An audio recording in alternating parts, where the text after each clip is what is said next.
Ang Semana Santa ay panahon para pagnilayan at muling gunitain ang mga aral sa buhay ni Hesukristo. Ang ilang kababayan natin pumupunta sa ilang lugar para sa taimtim na aktibidad na yan, kung saan-saan alamin sa ating unang balita. Holy Mary, Mother of God, pray for us sinners, now and at the hour of our death. Amen. Para sa maraming Katolikong Pilipino, ang Semana Santa ay panahon para damhin ang kapayapaan at muling pagtibayin ang pananampalataya. Bukas ngayon ang ilang lugar para sa mga gustong magdasal at magnilay. Sa Lukban, Quezon, dinarayo ng mga deboto ang kamay ni Jesus Grotto. Hindi alintana ng ilan ang hirap sa pag-akyat para masilayan ng malapitan ng grotto.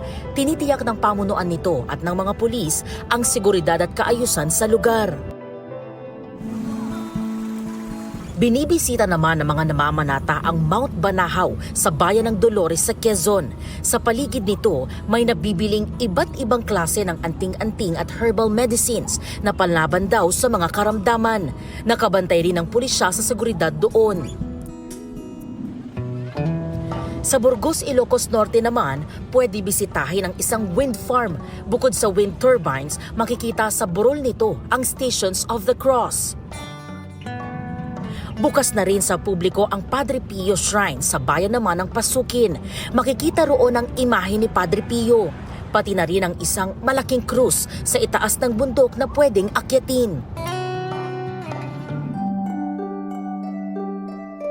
Dinarayo rin ang makasaysayang Paway Church sa bayan ng Paway. Karaniwang kabilang ito sa mga pinupuntahan na mga nagbibisita iglesia. Marami rin ang namamangha sa ganda at tibay ng simbahan. Sa Kasiguran, Aurora naman, pinupuntahan ng mga deboto ang isang chapel na matatagpuan sa tuktok ng isang burol.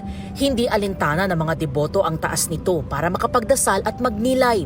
Malaking tulong din ang magandang kapaligiran para sa taimtim na pagdarasal. Ito ang unang balita. EJ Gomez, GMA News.